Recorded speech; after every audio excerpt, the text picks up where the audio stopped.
नमस्कार. आवाज माझा वृत्तवाहिनीत आपल्या सगळ्यांचं स्वागत. वेळेच्या काही ठळक घडामोडींकडे. वचनपूर्ती केल्याबद्दल रहिवाशांनी केले म्हस्के यांचा सत्कार. ठाणे शहरात करोनाच्या रुग्णांमध्ये वाढ. रिक्षा घेतल्याच्या आनंदात कार्यकर्ता. डॉक्टर जितेंद्र आव्हाडांना दाखवायला आला. आव्हाडांनी बसून चालवली रिक्षा.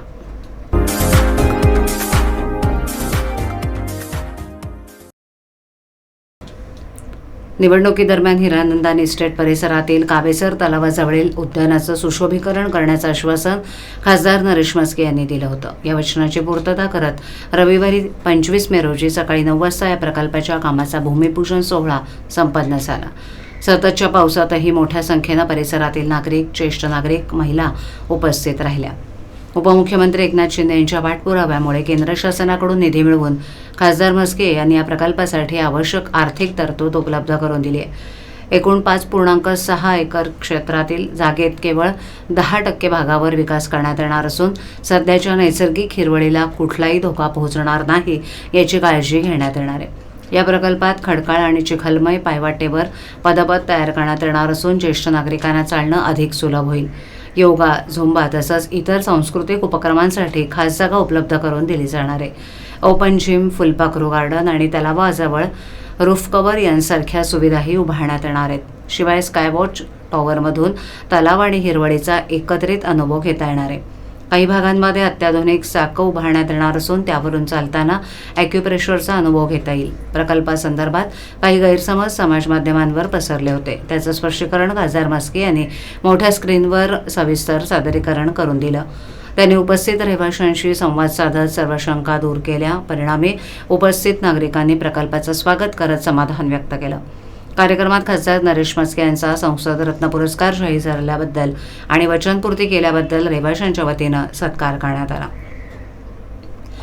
ठाणे महापालिका क्षेत्रात शनिवारी करोनामुळे एका 21 वर्षीय तरुणाचा मृत्यू झाला असतानाच रविवारी शहरात 11 रुग्ण आढळून आलेत.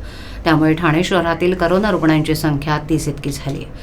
यापैकी 7 रुग्णांवर रुग्णालयात उपचार सुरू असून त्यांची प्रकृती स्थिर आहे अशी माहिती ठाणे महापालिकेच्या वतीनं देण्यात आली. ठाणे महापालिका क्षेत्रात करोना विषाणूनं पुन्हा डोकं वर काढलंय. गेले काही दिवसांपासून ठाणे शहरात करोना रुग्ण आढळून येण्याचं प्रमाण वाढलंय. ठाणे शहरात रविवारी आणखीन 11 करोना रुग्ण आढळून आलेत. त्यामुळे शहरातील करोना रुग्णांची संख्या 30 इतकी झाली आहे. यातील एका रुग्णाचा शनिवारी मृत्यू झाला तर उर्वरित 29 जणांवर उपचार सुरू आहेत. यापैकी 22 रुग्णांमध्ये करोनाची सौम्य लक्षणं असल्यामुळे त्यांच्यावर घरीच उपचार सुरू आहेत. हे रुग्ण गृहविलगीकरणात असून त्यांची प्रकृती स्थिर आहे. तर 7 रुग्णांवर रुग्णालयात उपचार सुरू आहेत. या 7 रुग्णांपैकी 6 रुग्णांवर खासगी रुग्णालयात तर एका रुग्णावर कळवा येथील छत्रपती शिवाजी महाराज रुग्णालयात उपचार सुरू आहेत. या रुग्णांची प्रकृती स्थिर आहे अशी माहिती पालिका प्रशासनानं दिली. कार्यकर्ता हीच आपली ताकद आहे असं सर्वच राजकीय नेते म्हणत असतात. मात्र कार्यकर्त्यांच्या भावनांना विशेष महत्त्व देऊन त्यांच्या सुखदुःखात सहभागी होणारे नेते म्हणून डॉक्टर जितेंद्र आव्हाड यांचं नाव अग्रक्रमानं घेतलं जातं. त्याचा प्रत्यय सोमवारी ठाणे महापालिका मुख्यालयात आला.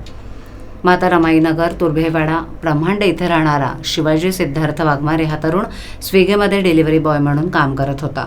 नुकतीच त्यानं एक रिक्षा घेतली. आज या रिक्षाची डिलिव्हरी मिळाल्यानंतर डॉक्टर जितेंद्र आव्हाड यांना आपली नवीन रिक्षा दाखवण्यासाठी तो ठाणे महापालिकेजवळ आला. डॉक्टर जितेंद्र आव्हाड आपल्या गाडीतून उतरताच तो पुढे आला आणि आपण रिक्षा घेतली असं सांगितलं. त्यावेळेस डॉक्टर आव्हाड यांनी रिक्षाच्या ड्रायव्हर सीटवर बसून चक्क रिक्षा चालवली. ठाण्यातील मानपाड्यात आरोग्य केंद्र आणि शाळा जमीनदोस्त करण्यात आल्यानं राष्ट्रवादी काँग्रेसचे आमदार जितेंद्र आव्हाड यांनी ठाणे महापालिकेवर जोरदार टीका केली आहे. हजारो लोक राहत असलेल्या भागात विकासाच्या नावाखाली जबरदस्ती सुरू आहे असा आरोप करत त्यांनी प्रशासनाची तुलना दादागिरीशी केली आहे. पालिकेच्या नालेसफाई कामावरही आव्हाड यांनी थेट आरोप केलेत. ठाण्यात नाल्याचं खोलीकरण न करता नालेसफाईचं ढोंग केलं जाते. नालेसफाई म्हणजे हातकी सफाई झाली आहे असा टोला त्यांनी लगावलाय. अधिकारीच जबाबदार असून 50% बिलांची चौकशी मागितली आहे. क्लस्टर योजनेविरोधात संताप व्यक्त करत आव्हाड म्हणाले की एका क्लस्टरमुळे मर्डर झाला, अजून त्याचा तपास नाही. आम्हाला क्लस्टरमध्ये जायचंच नाही. आमचं घर आम्ही स्वतः बांधणार.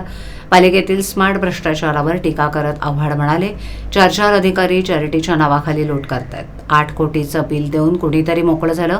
समृद्धी महामार्ग तयार होऊन महिनाभर झाला पण उद्घाटनच नाही. काल मी स्वतः जाऊन मार्ग उघडून पाहिला, सगळं तयार आहे, तरीही लॉक करून ठेवलं आहे असं त्यांनी सांगितलं.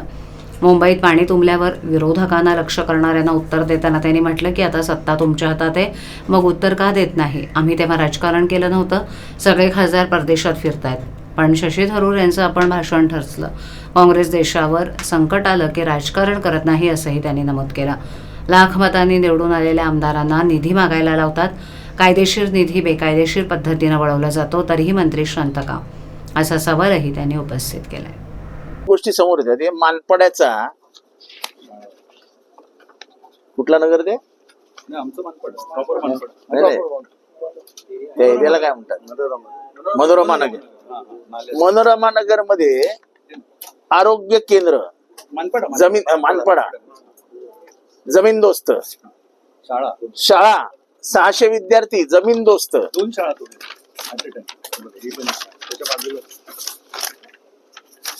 आता हे कशाचं तू तोडलं? ती पोरं गेली कुठे? महापालिकेला काय माहिती? आणि हे का शाळा आणि आरोग्य केंद्र का पाडले आहे? महापालिकेकडे काही एक्सप्लेनेशन नाही. विचारलं तर सांगायलाही तयार नाही. टॅक्स पावतीचं तिथे टॅक्स फाडली जायची, पण ती पण आता लोकांना शिफ्ट करायला महानगरपालिकेत. एवढी मोठी वस्ती आहे ती मानपड्याची. म्हणजे मनोरमा नगर, अजून बाकी सगळे नगर मिळून आझाद नगर, हजारोनी लोक राहतात. ही काय जुलूम जबरदस्ती आहे? 1000 लोक मतदार यादीत आहेत. म्हणजे कमीत कमी नाही म्हणायला गेलं तरी माझ्या अंदाजाने एक 10,000 घर आहेत तिथे, 10-15,000. ही काय जोर जबरदस्ती आहे? आम्हाला नाही जायचंय क्लस्टर मध्ये, तुम्ही कोण आमच्यावर जबरदस्ती करणार आहे? मुंबई उपनगरातील भायखळा ते छत्रपती शिवाजी महाराज टर्मिनस रेल्वे स्थानक परिसरातील रेल्वे रुळांवर पाणी साचल्यानं मध्य रेल्वेनं काही रेल्वेगाड्यांची वाहतूक स्थगित केली. या रेल्वेगाड्या विशेष लोकल म्हणून पुन्हा ठाणे कल्याणच्या दिशेनं सोडल्या जात होत्या, परंतु मुंबईत कामानिमित्त निघालेल्या प्रवाशांचे हाल झाले. ठाणे रेल्वे स्थानकातील फलाट क्रमांक 1 आणि जलद मार्गिकेवरील फलाट क्रमांक 6 वरून रेल्वे गाड्या सोडल्या जात नव्हत्या. त्यामुळे दिव्या मार्गिकेवरील फलाट क्रमांक 4 वर प्रवाशांचा भार येऊन तिथे गर्दी झाली होती. दिवा कल्याण स्थानकातही प्रवाशांची गर्दी झाल्यानं कामानिमित्त घराबाहेर पडलेल्या नागरिकांचे हाल झाले. काही प्रवाशांचे एकमेकांसोबत वाद होत होते. रायगड आणि ठाणे जिल्ह्यातील बदलापूर मागणीमध्ये सकाळपासून पाऊस पडतोय. असं असलं तरी कामानिमित्त मुंबईत जाणारे नोकरदार सकाळपासूनच घराबाहेर पडले होते.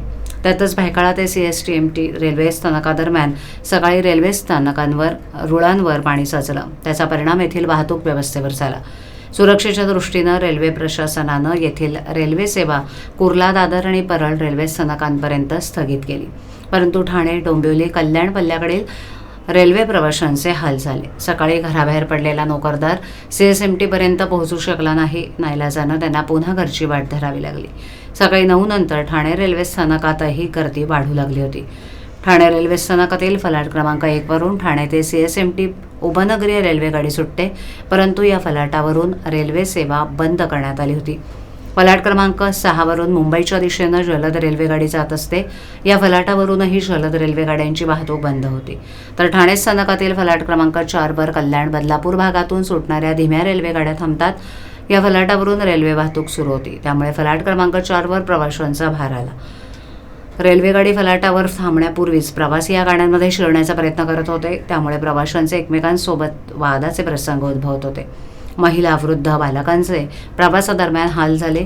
कल्याण आणि दिवा रेल्वे स्थानकातही प्रवाशांची गर्दी झाली होती. कल्याणहून मुंबईच्या दिशेनं जाणाऱ्या रेल्वेगाड्यांमध्ये दिवेकर शिरण्याचा प्रयत्न करत होते, तर रेल्वेगाड्यांमधील प्रवासी गर्दीमुळे त्यांना आत शिरू देत नव्हते. रेल्वे डब्यांमध्ये गर्दी वाढल्यानं प्रवाशांना त्रास सहन करावा लागला. राबोडी येथील कार्यकर्ता जमील शेख यांच्या हत्येप्रकरणात अटक असलेल्या मारेकऱ्यानं जाहीरपणे नाव घेतल्यानंतरही पोलीस कारवाई करत नाहीत. एवढंच काय, कोर्टाच्या आदेशानंतरही पोलीस मुख्य सूत्रधाराला अटक करत नाहीत. हा प्रकार म्हणजे पोलिसांकडूनच कायद्याची हत्या करण्यासारखा आहे, असा आरोप डॉक्टर जितेंद्र आव्हाड यांनी केला. काही वर्षांपूर्वी राबोडी येथील मनसेचे कार्यकर्ते जमील शेख यांची हत्या करण्यात आली होती. त्यांच्या मुलीला 10वीच्या परीक्षेत 90% गुण मिळाल्याबद्दल डॉक्टर जितेंद्र आव्हाड हे तिचं कौतुक करण्यासाठी जमीलच्या घरी गेले होते. याप्रसंगी पत्रकारांच्या प्रश्नांना उत्तर देताना त्यांनी हे आरोप केले. डॉक्टर आव्हाड म्हणाले की जमीलच्या दोन्ही मुली प्रचंड हुशार आहेत.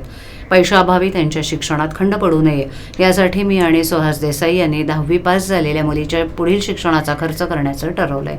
मुख्य आरोपी नजीब मुल्ला यांना अटक झालेली नाही असा प्रश्न विचारला असता पोलिसांच्या चौकशीवरच आम्हाला विश्वास नाही. FIRमध्ये नाव असताना ते आरोपपत्रातून गायब केलं जातं. असं नाव गायब करणं कायदाबाह्य आहे. म्हणून पोलिसांच्या चौकशीवर प्रश्नचिन्ह उभं राहते. मारेकरी सुपारी देणाऱ्याचं नाव सांगत असतानाही पोलीस सूत्रधाराला अटक करत नाहीत. हे चौकशी अधिकारी आणि गुन्हेगारांची हातमिळवणी झाल्याचंच द्योतक आहे. हे अधिकारी आणि आरोपी एकमेकांना भेटत होते हे मोबाईल टॉवर लोकेशन तपासल्यावर स्पष्ट होईल असंही आव्हाड पुढे म्हणाले. आवाज माझावरील एखादी बातमी पाहिजे राहून गेली असल्यास यूट्यूबवरही तुम्ही पाहू शकता. तर मग नक्की सबस्क्राईब करा आवाज माझा. आजच्या ठळक घडामोडी शेवटी पुन्हा एकदा. वचनपूर्ती केल्याबद्दल रहिवाशांनी केले म्हस्के यांचा सत्कार. ठाणे शहरात करोनाच्या रुग्णांमध्ये वाढ. रिक्षा घेतल्याच्या आनंदात कार्यकर्ता. डॉक्टर जितेंद्र आव्हाडांना दाखवायला आला. आव्हाडांनी बसून चालवली रिक्षा. आपल्या विभागातील काही सूचना अथवा समस्या असल्यास त्यांच्यापर्यंत जरूर पोहोचवा. आम्ही तुमचा आवाज नागरिकांपर्यंत नक्की पोहोचवू. आम्हाला संपर्क करण्यासाठी आमचा पत्ता आवाज माझा 103 साईल 1 आदर्श नगर कोलबाड रोड ठाणे पश्चिम. आमचा दूरध्वनी क्रमांक 7666211241. आमचा ईमेल ID awazmaza.tvnews@gmail.com. तर पुन्हा भेटू याच वेळी याच ठिकाणी काही नवीन घडामोडींसह आवाज माझा वृत्तवाहिनी. तोपर्यंत नमस्कार.